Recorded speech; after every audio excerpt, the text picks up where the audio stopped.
In the previous lesson, we looked at rearranging the furniture, didn't we?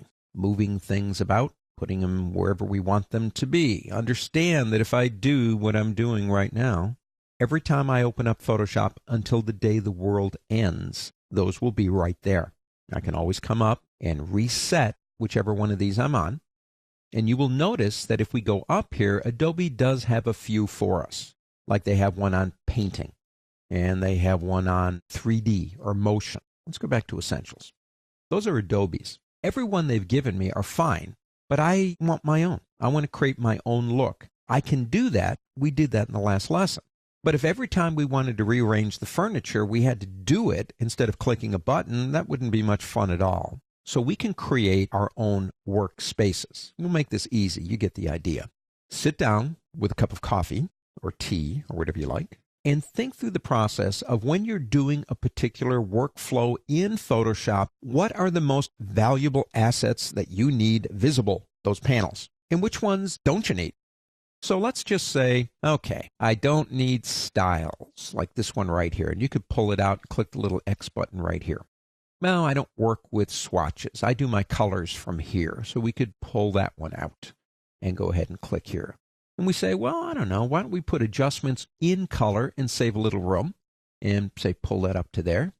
And we're rearranging the furniture.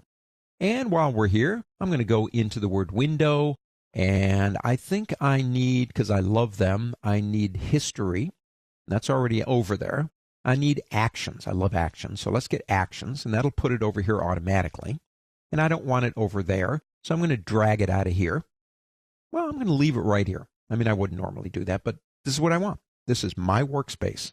It's based on what I do in a particular workflow, and you can have 100 of these things if you want them. I've got about 24. If you come up to the word window, you can go down to workspace, and you can do it here, new workspace, or you can come over to here and click Essentials and do it from here. Let's call that Andy's workspace. Now, I want you to go back in your mind to what we did in this chapter on keyboard shortcuts and menus, because this is where they start coming in.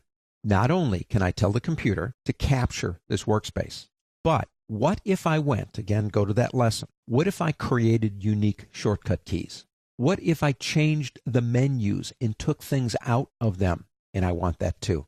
That's where this becomes valuable, because not only can you make multiple workspaces, multiple keyboard shortcut and menu systems, but you can put them all together into the workspace.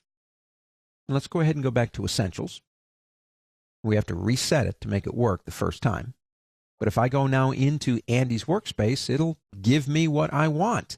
But if I had made changes to the menus, if I had added specific shortcuts that were unique to that particular way that I work, they would be there, and they would only be there when I access that particular workspace. I think that ties together the shortcuts and the menu options all together into a workspace. Now let's go ahead and go back to Essentials for now.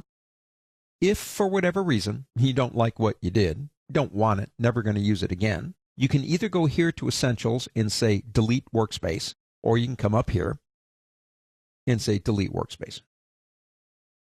Now you will notice that the only ones you can really delete are the ones that aren't active. This one's active. You can't delete that one. Or you can say every custom one. I want to start all over again. And I'll say yes to that. Now, I still have the ones Adobe gave me, but all the ones that I put together, because I was just playing around, I want to see if I could do it. Now I'm going to get serious, so I want to start all over again. Just reset them all. Workspaces, valuable, because every time you open up Photoshop, there's a certain thing you're doing, and setting up a workspace to help the flow is just going to save you time. It's going to give you more control, and you're going to be more creative. That's what this chapter has been all about. Efficiency to control to creativity.